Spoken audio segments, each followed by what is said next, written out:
Coming up on The Returned.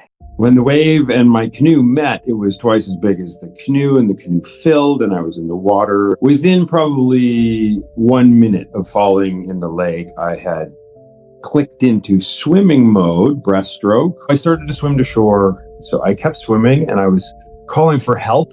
I felt much more connected to birds and fish and animals. So as I was swimming, I was on my out breath, I was calling for help to the eagles, to the fish. There's a few houses on the shore. I could barely see the shore. I just realized that this is it. I had to say goodbye.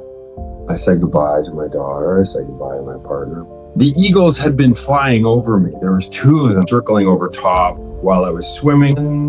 I saw a tunnel of light.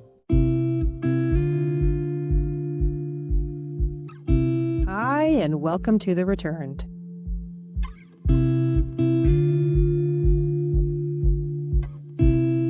The truth always follows you back.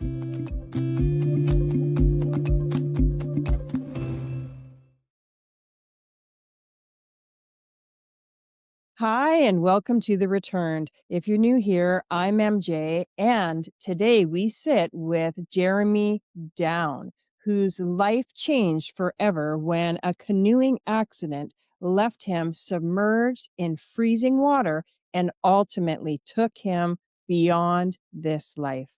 Jeremy, welcome to The Returned. Thank you. Jeremy, before we get to the heart of our conversation, I always like to ground the audience in who you were before the experience. So could you tell us who you were before, or what life was like for you before, I should say? And did spirituality or religion play a role in your life or your upbringing? The experience happened when I was 29. I'm an artist and a musician and have always been. And that was what I had spent the 90s doing, was art and music, making paintings and showing them, and playing and writing music, traveling for both of those. And it was those activities are very much internal seeking. My paintings are abstract paintings. They're a result of seeking a deeper place, an ecstatic place, a connected place in myself, and the process of abstract painting, which pretty much started 100 years ago, just over 100 years ago. At the turn of the 18th century, or 19th century, there was a renewed interest in spirituality, and so abstract painting came out of Europe, and that was that time around 1900, 1910, and so that's the history of it. And I picked it up in the late 80s as a path of knowing myself and finding myself. The music was an expression of that as well. The music was more, it was the 90s, it was the grunge era. It seemed like all the bands, I mean, we never called ourselves a grunge band, but in retrospect, we definitely were. We were like dark and brooding and heavy, and I was processing my youth as the son of a Pentecostal minister. So my dad's father, my grandfather, was also a Pentecostal minister. So this runs in the family, and I spent my, young years, basically from the time I was about 5, till I left home at 18, in the front row in the church. And I'm a musician, so I always played music in the band and the church on stage, which was amazing. Our church was mostly populated by people who had emigrated from the Caribbean, Trinidad, Jamaica. It was incredible group of people, incredible music, like wonderful. But the religious part was not. It didn't it wasn't for me. I know other people have different experiences in church. It was very toxic for me, and when I was young, it kind of split me in half. It was like there was a moment when I was young where I could see who I was and what I wanted to do and what felt good. And then there was a fork in the road and what I was being told I should do and the rules, and there was guilt-based behavioral control. So that started at a young age, 5 or 6, and not necessarily from my parents, but from the environment of being in that church. And like anything that involves some self-denial, um, it's like a wound, and it just kind of, you cover it over, but it doesn't go away. It gets worse and worse and worse. So my late teens started to get pretty rocky. I was not happy. Struggled to make it through high school, made it through high school. Went to university, got kicked out of university. Went to another university, got kicked out of another university. This is good times. Started painting, started writing songs, and expressing that. So the music was more specifically that darkness, and I found a cathartic way to get that out. So that was, late 80s, early 90s. The paintings were that as well, but maybe not directly that content. It's all similar. So by the end of the 90s, I left that life, the city, and came back to the mountains. I lived in the mountains when I was a kid, and I was definitely seeking some stability, something more meaningful, something a sense of truth, because what I had experienced in regular society was just full of lies. Every corner you see someone lying or faking it, and I couldn't tolerate that anymore. So coming back to nature, wilderness is this grounded experience. We're humans, we're from the earth, so you reconnect with nature, and that's a that's a quick way, to get grounded. That's why going for a walk in the forest is so unbelievably healthy. And of course, we know that now. So, Absolutely. yeah.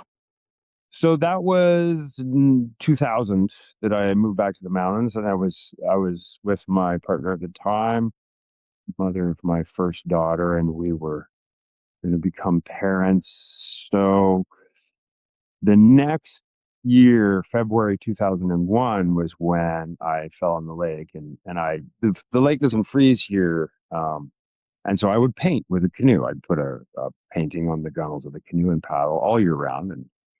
And that day there was a huge wave off in the distance. It looked beautiful. And I'm a surfer as well, so I'm interested in, it's a lake. It's not a huge wave, but it was definitely a conspicuous wave. And when the wave and my canoe met, it was twice as big as the canoe, and the canoe filled, and I was in the water, and it was February. I grew up as a swimmer on the swim team in high school, so that was something I clicked into right away, swimming to shore, and tried to take off one of my boots, and one came off, but my hands froze within a minute. So I swam with one boot. Quickly realized that my heat, my life energy, was being sapped um, by my thoughts. I was cold, so it was, obviously I was in the water, it was cold, but my thoughts, my anxiety to the situation was using up more heat than anything else. And so I went into breathing mode, meditation mode. So 1 year before this, when we came out, I did a 10-day meditation sit, a silent meditation, Vipassana it's called. Part of this seeking, um, and it was wonderful. It taught me breath meditation practice, and 10 days of silence is amazing. So within probably 1 minute of falling in the lake, I had clicked into swimming mode, breaststroke, and controlling my mind. So literally no distraction. I could see my feet disappearing with every bit of worry or distraction. I couldn't risk it. So I started to swim to shore, and hypothermia works like it kind of comes in waves, and it feels like you're watching a movie about someone swimming to shore. And then you realize no, this is me. And then you kind of gap out and be watching a movie about this. And I knew this because I spent a lot of time in the wilderness and studied hypothermia. So I was like, okay, this is happening. Hypothermia is taking me. And so I kept swimming and I was calling for help. At that point, a layer of hypothermia kind of breaks down this disconnection to nature. So I felt much more connected to birds and fish and animals. So as I was swimming, I was on my out breath, I was calling for help to the eagles, to the fish. Um, Down, it's wilderness. There's a few houses on the shore, but there's not many. So I was calling for help. And at some point, I realized, like, I could barely see the shore. Um, and I just realized that this is it. I had to say goodbye. So my daughter wasn't one. I said goodbye to my daughter. I said goodbye to my partner, my parents, my family, and it was like, okay, I need to say goodbye. And the eagles had been flying over me. There was two of them. It was kind of circling over top while I was swimming. Um, so I was aware of that. And then I saw a tunnel of light in the water.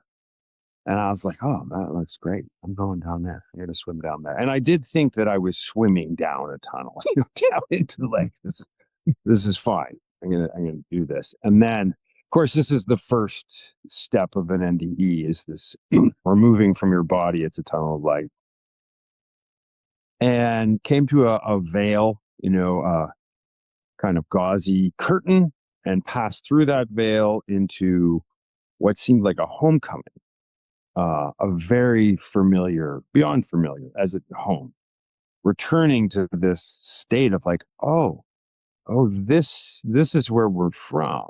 This is the regular, and we just come down to earth and we're humans for like short periods of time, 70 years, whatever or less. And then now I'm back, and this is normal. And that was absurdly uh obvious. It was somewhat laughable, um because I was aware, oh, we don't think like this. And I'm like, oh wow, we're home, we're from here. So I experienced that for a bit, and then there was another veil that I passed through, and beyond that, there was this knowing, complete understanding of the nature of the universe and soul and the eternal nature of soul and the function of becoming human, returning to an imperfect, physical, three-dimensional reality where we have choice. And of course, if we have true choice, you have the choice to make a bad decision or a good decision. So this is the state of human. This is the human nature.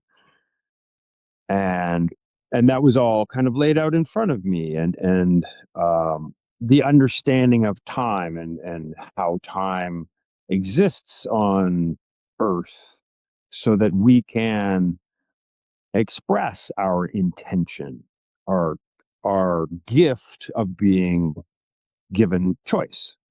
So in a disembodied state where you're reunified with all beings, whether that's called God or spirit or heaven, it doesn't really matter. It's a unified. We're all the same, but we're separate. It's paradoxical, but it's only a paradox to our physical minds, to our human reality. In that soul state, it's not a paradox. That's just the nature of reality. Um, so that all became very clear. And there was a lot of laughter, a lot of joy, and a strong sense of being one and being many, and also a very strong sense of that.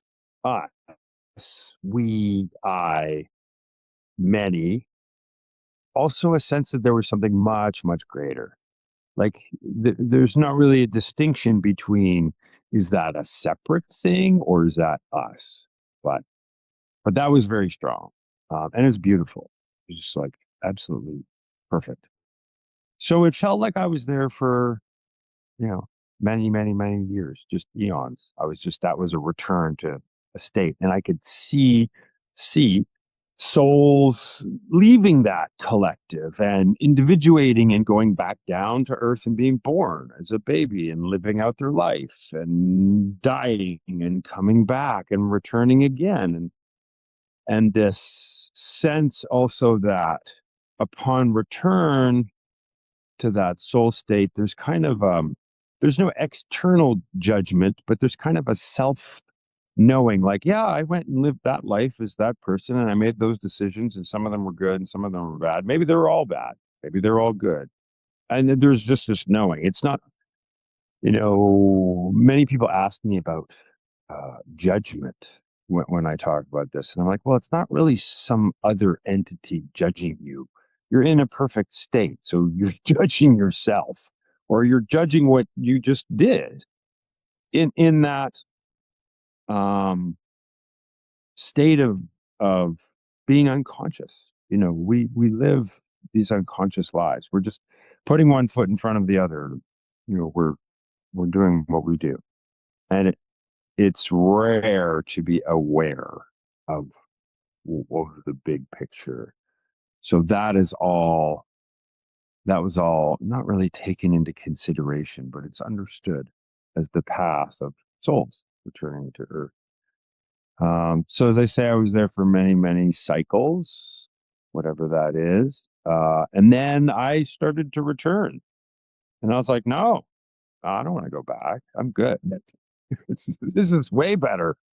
And we're like, no, no, it's time. You got to go back. And I remember resisting that, but there's no real resistance. It just is. And so then I was back in my body in the water, still swimming. And I don't know what the time frame of that was. When I ended up in the hospital with the doctor, he did tests on me and he's like, you don't have brain damage. So, you know, the, it's not a hard number of how long you can be in water that's 2 degrees above zero and not have brain damage. It's kind of a loose number, but I didn't have brain damage. I do have memory loss and I have capillary damage in my fingertips, and that was 26 years ago, so that's still good. Anyway, I made it to shore, and the air temperature was warmer than the water, so as I started to warm up, it's excruciating to come from a very, very cold state. If you've ever had really, really cold hands, when you warm them up, it's horrible. And it was so painful that I would lose consciousness from the pain. So I would scream from the pain, pass out, fall down on the rocks, wake up, scream, pass out over and over and over. So while this was happening, well, just before this, the Eagles had gone to the nearest house, which was people that I knew, older folks from the community, and were circling their deck and screeching. And they came out, the neighbors came out, and they live on the shore. So they kind of have a protocol for what to do. So he stayed up at the house and she brought a whistle, and they have whistles, and, 2 whistles is everything's good, and 3 whistles is call search and rescue. So eventually she found me and thought I was a crazy person and then realized it was me. She said I looked nothing like I look. Because the Eagles had gone to their house and alerted them. And then she heard me screaming, of course. So, and couldn't tell what that was. They said I sounded like an animal that had been often like the lake there is near the highway. So often, game like deer and elk will get hit by a car. And what happens if they're injured, they go down to the water because they get dehydrated and they die. And she maybe thought that was happening. Anyway. Search and rescue came, dragged me up the bank in like an aluminum cage stretcher with ropes. Made it to the hospital, talked to my doctor, and he gave me some food. And at that point, I had warmed up. And then I was home for dinner. Strange thing was, it's not strange at all, is as I left the shoreline that day, I was in a tormented time of life. I'd had, I'd had 10 years of these careers working, and then I moved, made a big change in my life, and I was truly unhappy and unstable and didn't know why and was seeking. So I was really searching that day. I asked for wisdom. As I pushed off from shore, I asked for wisdom, like I need something. So, some people relate to that event like, oh, Jeremy, you had an accident. It's ridiculous. You don't know what you're doing. Well, I do. So, integrating that experience, I was hoping it was like, a reset switch, like, hey, I'm good. I've just reconnected to this deeper meaning. Life should just unfold in front of me. It's exactly not like that. Mm. Recreating, yeah, into regular reality is just really bumpy. You just see through these mind structures of our society and our relationships, and you can see through them, and they break down and they fall apart, and the next few years were quite difficult. My relationship split apart. I needed to live alone. Um, I spent a lot of time outside.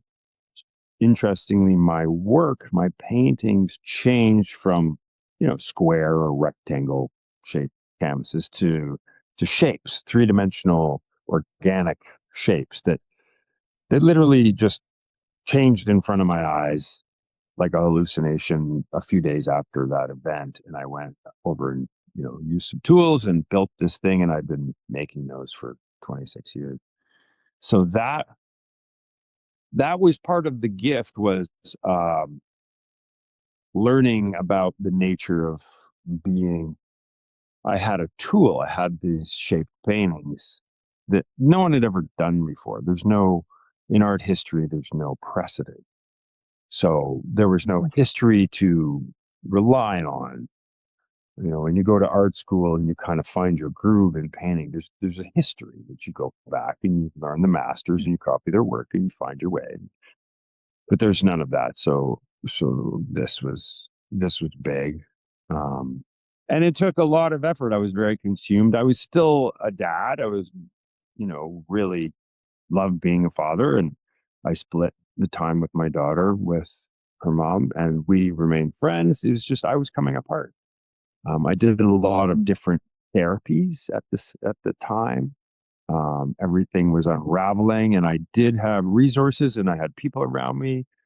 Um, and over time, uh, years of searching, there's so many different ways of trying to put it all back together. But it was truly a gift. That was a gift. It's not about Mhm. falling in the lake and having hypothermia. It's about reconnecting with this deepest source. So, yeah. You know, that's gotta be one of my favorite near-death experiences. It's gotta be. One with the Eagles, um oh, do I love that, The Path of Souls, the significance of the Eagles, which I got goosebumps, like, I can't even get over it, like, I love it. Love Yeah. it. I just got such strong goosebumps. But aside from all of that, two eagles saved your life pretty much, Yeah. which You don't is get enough. something I've never heard before. Yeah. No, and apparently I wasn't supposed to die. I mean, Mhm. bald eagles are the same size as me. I'm 6'5", and two of them were like, "No, no, you're not. You're coming back." So through years of challenges, there's always this, little voice in the back of my head. It's like, you're supposed to come back. And it's not easy. Sometimes I have a connection with eagles, often when I'm away and I come back, here to the lake. I go to the lake, and often there's an eagle. There just happens to be an eagle flying over me, but not always. And they don't land in my yard and bring me fish or anything like this. It's just, but yeah, it was definitely a magical connection. So, Jeremy, aside from the obvious, why did this experience happen for you? I think one of the reasons, maybe the main reason we become human, is to widen the experience of being a conscious soul. So as a collective consciousness, before we had the three-dimensional world, the consciousness that we're all part of knows everything. It is everything. It always has been and always will be. And it's beautiful and it's glowing and wonderful and it's light, but it doesn't have the chance to make mistakes. It doesn't have individuated intention. So, if that was a perfect state, like, well, what's the next thing? What's the next level of experience? It's imperfection. you know, I don't know if I'd choose that right now. Um, but but that seems to be the root of like why we are here doing this. Like, it's not to make the most money. It's not. It's ridiculous. It doesn't make you happy. It doesn't do anything. It's a disaster. The reason we're here is to experience being alive and to experience choice and choosing to help someone else. So that is, you can go around the world and you can find people and ask, what's the most satisfying thing you have to do? And it'll either be like reconnecting to source or nature, or it'll be helping someone. That sense of satisfaction of bringing joy to someone else. So that is this hidden gift.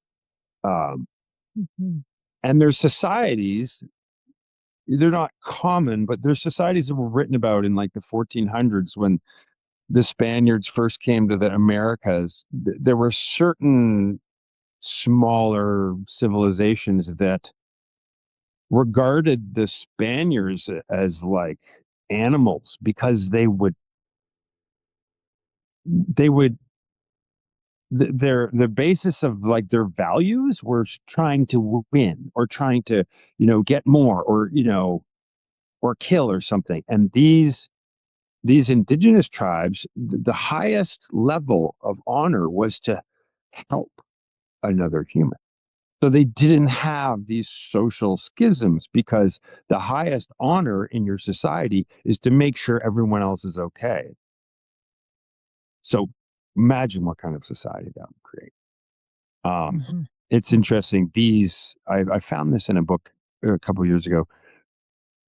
When they went back to Spain, the priests were the scribes on these ships, and they brought them back to the Spanish government, and they read them, and then they hid them because they didn't want anyone to know.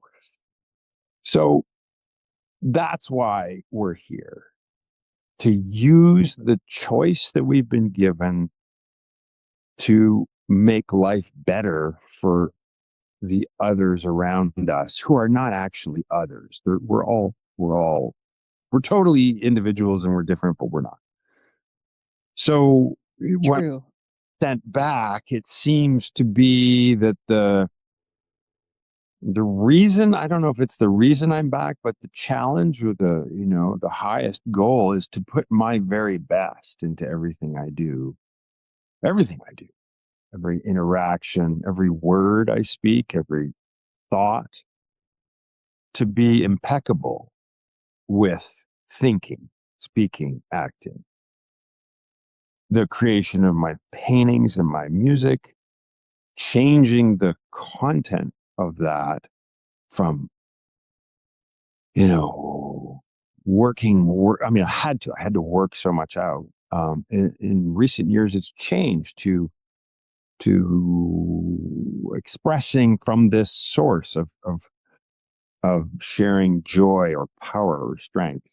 Um, I think that's why we're that's Mhm. why I was sent back. I had to be able to frame that somehow and understand it and organize it, and it took a long time. You know, it seems to me that you've been a creator for a really long time. Yeah. And so yeah, and so I was wondering, do you think that this near-death experience had to happen for you to get you on the path to which you create now? But yeah, I think it's one step. You know, we're here talking about the near death experience. It's the main event, and Mhm. and you can look at my my timeline, and see, oh, that's the main event. But no, it's just one of the events. It's one of the steps. But it was a gift of clarity, of understanding the schism between our physical world and the spiritual world, and how they don't really line up, but they totally line up, and understanding that. So it was a gift. It had to happen. Oh, yeah. Yes. I mean, I've been a seeker always. But What about it being an activation? Have you ever thought of that? Does that resonate with you? yeah, sure. It's an activation now. It's for years it was part of who I was. I access it constantly now. Um because because I've integrated that being. So not a it's not a memory, it's not a brain memory, but it's somehow, we'll call it a memory. So being disembodied, being totally connected with all reality, that is inherent in every moment for me. So I'm with it all the time. Um so that was somewhat of an activation. It was definitely like a long-term activation. It didn't happen right away. It was really hard to integrate for decades. The main, as I said, being a creator, painting music has been part of that path. But the most dynamic way to integrate that activation has been meditation, um, daily quieting the mind, quiet the mind enough with the thoughts, however you want to do that. Mhm. When we pull back from thought, it's evident that we experience our environment, our relationships, our life through our brain, and our brain is processing all those things and making judgments on it and reactions, and that is the what the brain does, and that is who we think we are, but we're not. That is our brain processing everything. When we can quiet the mind, or just let the mind do all that, not even quiet it, but just let it, oh, look, it's doing it again. And then you become, the word meditation means become familiar with. I'm familiar with, here we go again. Look, my brain is not quiet, but it's just bouncing around. And I'm thinking that again about this. This is so boring, and you kind of pull back from it. Well, who's viewing it?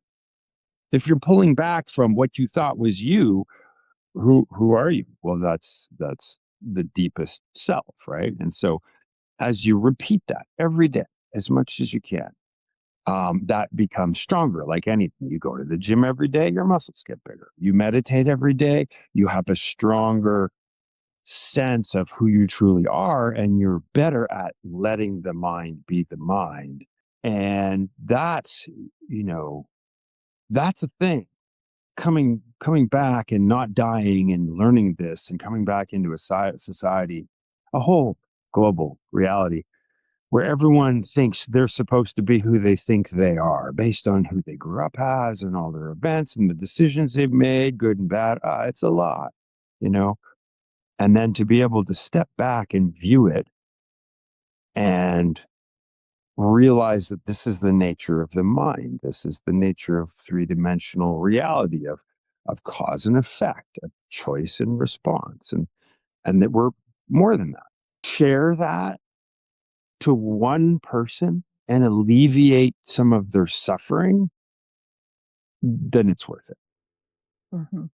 You know, that is exactly right. Oh my goodness, I couldn't have said it better myself.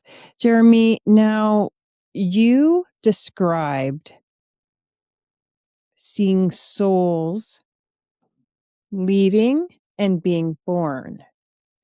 Can you tell me a little bit about that? What did that exactly mean? Where did they come from? How did you know that that was happening? It was just unknown. It was just, you just know Mhm. it.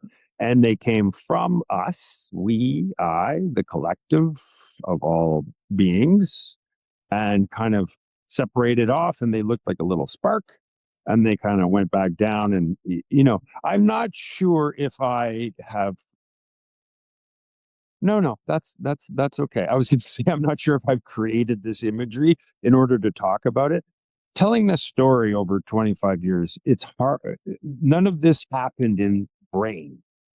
So I have to like search for, how do I describe this? And I try. Over the years I've described it badly many times, and so I'm getting better at describing it. So for this purpose, it looks like little sparks coming down to like the spinning blue ball and landing somewhere, and like being born and growing and living and dying and coming back as a little spark. But don't like don't spend too much effort on that imagery. That's the way for the brain to conceive of this. The root of it is that you're coming from a collective and you're individuating and living Mhm. life where you're gifted choice and you're gifted an individual identity, and you're forgetting. Part of this is you forget where you come from. So, an awakening is part of remembering this and then changing the way you live. And then you die and you go back. And then maybe you do it again. Maybe you don't. Do you think that everyone here will awaken? I don't know. I don't know. Mm. Because there's a question of time. If you ask me, will everyone here awaken in a time period of 10,000 years? I like maybe the timeline's in 7 years. I don't know. That's like, I don't know that. That wasn't something I was shown. And I think it matters to us more than it really matters. I think that Yeah. there's something important about the process of this, and it's maybe beyond what I understand. So I don't know. That's a great answer. I like that. I think that's totally true too. It would be great if everyone did awaken, because we would have a completely different reality. Mhm. If everyone was aware of how this all works, we would have a totally different life.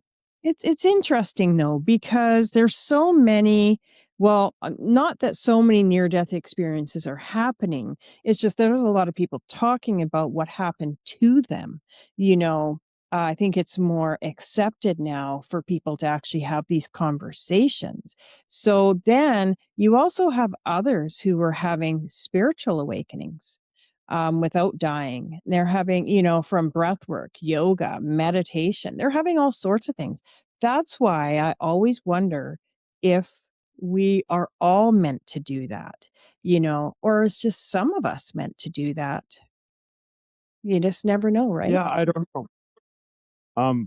I've been teaching yoga for 10 years and teaching meditation for 4 years, and practicing both of those for, beyond 20. And when I first started teaching, I realized how many practices and how many teachers were not teaching anything worthwhile other than a fad. But that aside, when I started teaching and students were coming to me and they're saying, what's going on? Like, so there's something A, different about your classes, and B, this is really good. I feel really good. And that's amazing. Like, that's all you can want, right?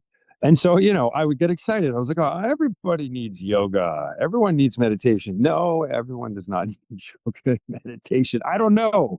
However you connect to your, you know, Mhm, to your deepest truth, mhm. that's up to you. Like, I cannot prescribe. The church I grew up with, it did not work for me. But there was people in that church, and it completely was the tool that they connected to their soul. So who am I to argue? Who am I to say everyone needs yoga or everyone needs meditation? It really works for me. And it works for many people that I know, and I'll keep sharing it. I mean, I put this into my art, but I've had a lot of art shows. And not everyone digs my art, like they can't tell that the content about. So I really think that's important, the point that you made there. It doesn't matter how they get there as long as they get there, whatever way they feel fits for them. I really, really agree with that. And there's no judgment. We don't need to be judging people if they, what they feel and believe. It's what works for them, right? yeah, it's a pretty wide world. Even the Hmm. practication is different in different countries. It has different rhythms. It has different names. You do it in different places in different ways, and every country has some spiritual tradition that involves the breath. That is one thing that is consistent, but that's it. It's literally the timing of the breath that's consistent globally. Beyond the length, longer breaths that are retained, uh that's pretty much where the comparisons stop, because then you get into like deities and iconography and you know practices, and that is specific to each group of people on the piece of land that they're from around the world and their culture, and that's to be respected. So Absolutely.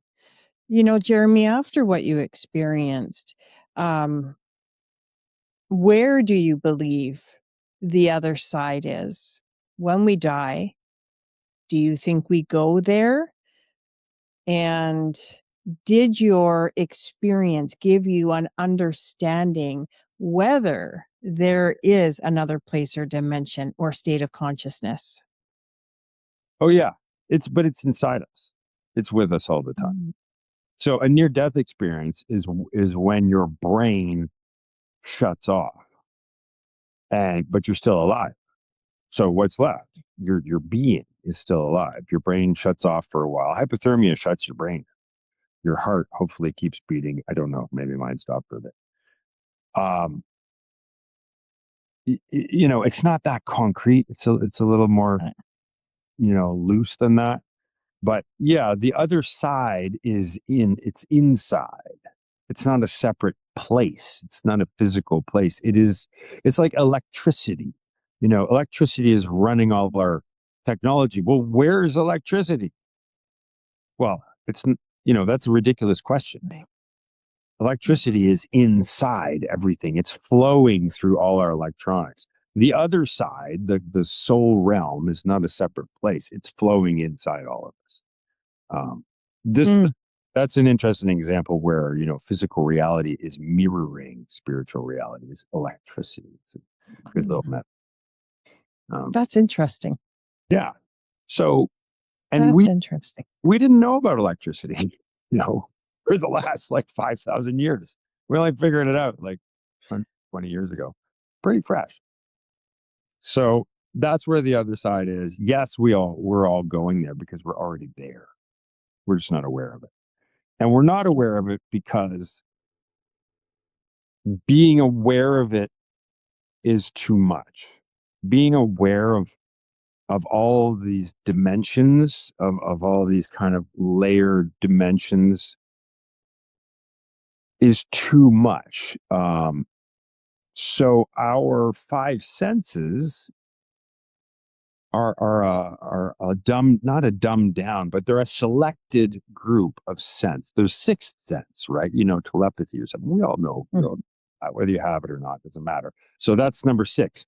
But there's a whole bunch of other senses of being alive. And our brain selects not to let all those frequencies in. We can't see infrared light. We can't see ultraviolet light. You don't want to hear radio waves in your head. Like, you just don't want that. You know, so we're doing great with our 5 cents. We are. Don't wish you had more. Like, it gets kooky. You're trying to figure out what's going on. Like, who is talking to me? Can dive into all that.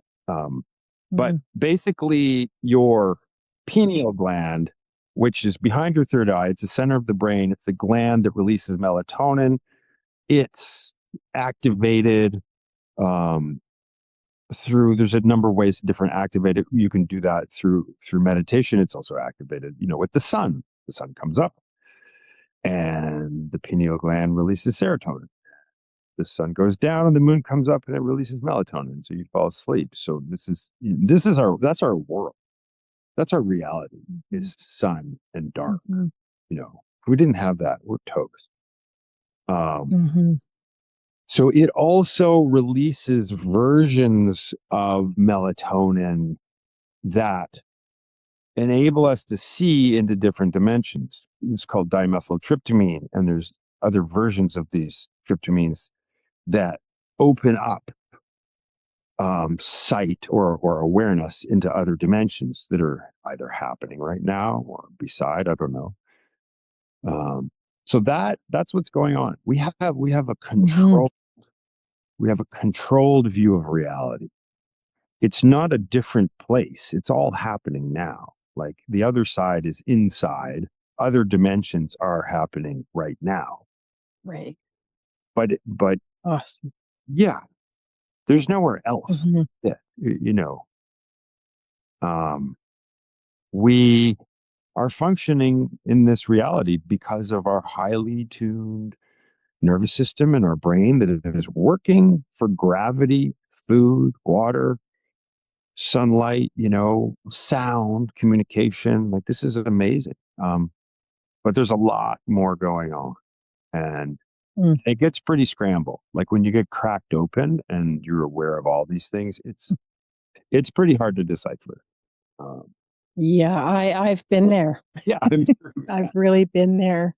Yeah, it is difficult. Now, knowing what you experienced after having a near-death experience, do you fear death now? Oh, no. No, that's... Even all that pain, hey? Well, pain, I'm not so interested in. Like, I'm not interested in pain. You didn't ask that. No, pain's terrible. Like, it just is pain. No. I think that's what most people fear, is just pain, like, isn't it? I got a lot of people contacting me over the internet about these interviews, and most of them are about fear of death. And, they're like, "Are you afraid of death?" No, I'm not afraid of death. It's like a homecoming. It's great. And they're like, "Well, how do you know?" Because it's not really fair. Like, I've had this experience, and so I'm no longer afraid of death. It doesn't seem... I know my body will die, and it'll probably hurt. Whatever. I stubbed my toe last week. It really hurt. I'm over it. I broke my toe last week. Actually, it's okay. So no, most people are afraid of not being. Like, how can the mind... It's the inconceivability of death in the mind of the living. It's a very famous artwork from the 80s. We can't do it. Your brain can't do that. It has no reference point for, like, what do you mean I'm not? And so that is what people are afraid of.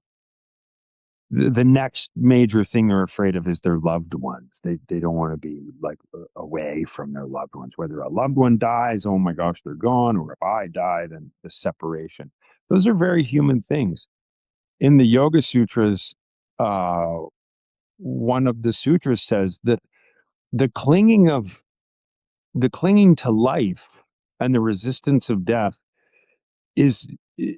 I'm kind of changing the translation, but it's almost impossible to get rid of that. Even the highest, most advanced yogis or whoever, they still have that. We are still human. You're still like, I don't really want to die, or no, I don't want them to die. So that's what people are afraid of. And it's just Mhm. natural. It's the unknown, right? You're walking into a dark room. You don't know what's there. I absolutely couldn't agree more. Now, Jeremy, for those who want to learn more from you, about you, can you tell us about your work, services, offerings, or any published works you may have, where people can find and connect with you? Yeah, my website, www.jeremydown.com. It has links to all my paintings from the last 25 years.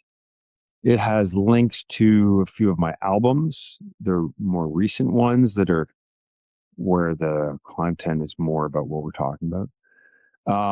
And there are links there to meditation classes, yoga classes, which I was offering for the summer. So they're actually not going to be around for past the end of the summer. But the meditation classes will always be available. I'm always available for people you can contact. When you go to my site, it gives you a link for email or Instagram. You can send me a note.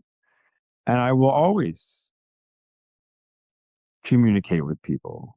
I can tell from the email or the message the character, the the trueness of the person's request. If it's some scam, it just I could smell it. So Right, me too. yeah, yeah. I'm the So if it's same. if it's real, I'm gonna answer.